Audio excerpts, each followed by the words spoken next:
रामचरितमानस के अरण्य कांड में प्रभु श्री राम और नारद जी का ज्ञानवर्धक, भक्तिपूर्ण एवं रोचक संवाद सुनकर भक्तजन प्रभु की कृपा प्राप्त करें। सुनहु उदार सहज रघुनायक, सुंदर अगम सुगम बरदायक। देहु एक बर मागऊं स्वामी, यद्यपि जानत अंतर्यामी। हे स्वभाव से ही उदार श्री रघुनाथ जी, सुनिए। आप सुंदर, अगम और सुगम वर देने वाले हैं। हे स्वामी, मैं एक वर मांगता हूँ, वह मुझे दीजिए। यद्यपि आप अंतर्यामी होने के नाते सब जानते ही हैं। श्री राम जी ने कहा कि हे मुनि, तुम मेरा स्वभाव जानते ही हो।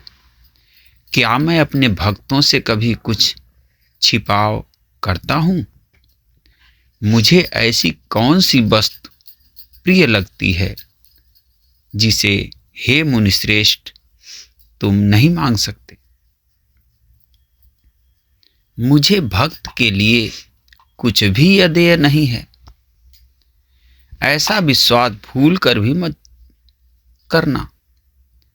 तब नारद जी हर्षित होकर बोले, मैं एक ऐसा वर मांगता हूं, यह धृष्टता करता हूं।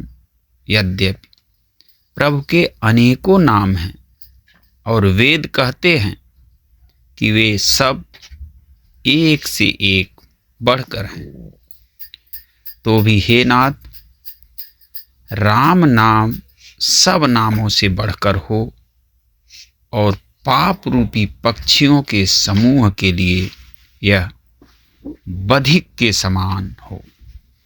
आपकी भक्ति पूर्णिमा की रात्रि है, उसमें राम नाम यही पूर्ण चंद्रमा होकर और अन्य सब नाम तारागण होकर भक्तों के हृदय रूपी निर्मल आकाश में निवास करें। कृपा सागर श्री रघुनाथ जी ने मुनि से एवमस्तु मतलब ऐसा ही हो कहा। तब नारद जी ने मन में अत्यंत हर्षित होकर प्रभु के चरणों में मस्तक नवाया। श्री रघुनाथ जी को अत्यंत प्रसन्न जानकर नारद जी फिर कोमल वाणी बोले कि हे राम जी, हे रघुनाथ जी, सुनिए। जब आपने अपनी माया को प्रेरित करके मुझे मोहित किया था, तब मैं विवाह करना चाहता था। हे प्रभु, आपने मुझे किस कारण विवाह नहीं करने दिया? तो प्रभु बोले कि हे मुनि, सुनो। मैं तुम्हें हर्ष के साथ कहता हूं कि जो समस्त आशा भरोसा छोड़कर केवल मुझको ही भजते हैं, मैं सदा उनकी वैसे ही रखवाली करता हूं जैसे माता बालक की रक्षा करती है। छोटा बच्चा जब दौड़कर आग और सांप को पकड़ने जाता है, तो वहां माता उसे अपने हाथों अलग करके बचा लेती है। सयाना हो जाने पर उस पुत्र पर माता प्रेम तो करती है, परंतु पिछली बात नहीं रहती, अर्थात मातृपरायण शिशु की तरफ फिर उसको बचाने की चिंता नहीं करती, क्योंकि वह माता पर निर्भर न कर अपनी रक्षा आप करने लगता है। ज्ञानी मेरे प्रौढ़ पुत्र के समान है और तुम्हारे जैसा अपने बल का मान न करने वाला सेवक मेरे शिशु पुत्र के समान है। मेरे सेवक को केवल मेरा ही बल रहता है और उसे ज्ञानी को अपना बल होता है। पर काम क्रोध रूपी शत्रु तो दोनों के लिए हैं। भक्त के शत्रुओं को मारने की जिम्मेवारी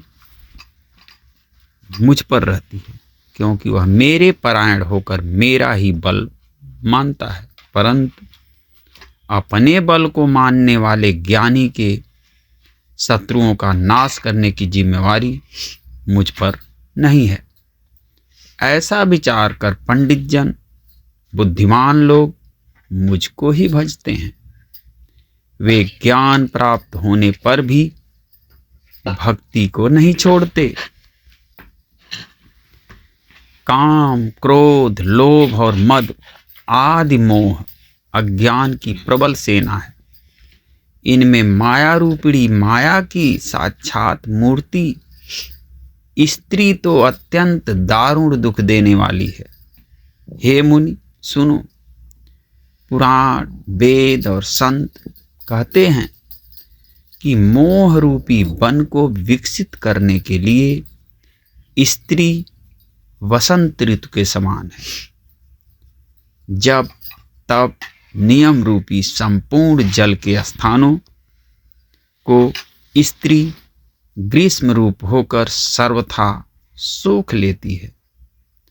काम, क्रोध, मद और मत्सर, डाह आदि मेढक हैं।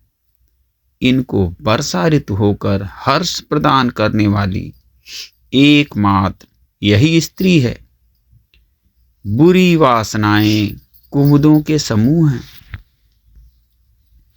उनको सदैव सुख देने वाली यह शरद ऋतु है। समस्त धर्म कमलों के झुंड हैं। यह नीच विषय जन्य सुख देने वाली स्त्री हिम ऋतु होकर उन्हें जला डालती है। फिर ममता रूपी जवास का समूह वन स्त्री रूपी शिशिर ऋतु को पाकर हरा भरा हो जाता है।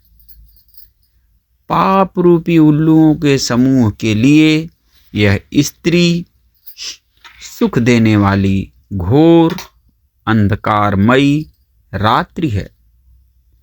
बुद्धि, बल, शील, सत्य ये सब मछलियां हैं और उनको फंसाकर नष्ट करने के लिए स्त्री बंसी के समान है। चतुर पुरुष ऐसा कहते हैं। युवती स्त्री अवगुणों की मूल, पीड़ा देने वाली और सब दुखों की खान है। इसलिए हे मुनि, मैं ऐसा जानकर तुमको विवाह करने से रोका था।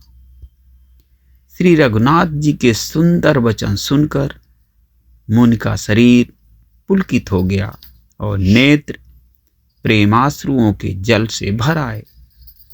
वे मन ही मन कहने लगे कि कहो तो किस प्रभु की ऐसी रीति है जिसका सेवक पर इतना ममत्व और प्रेम हो। मित्रों, आज के लिए इतना ही। हर हर महादेव शंभो, काशी विश्वनाथ वंदे। जय हो, जय सिया राम।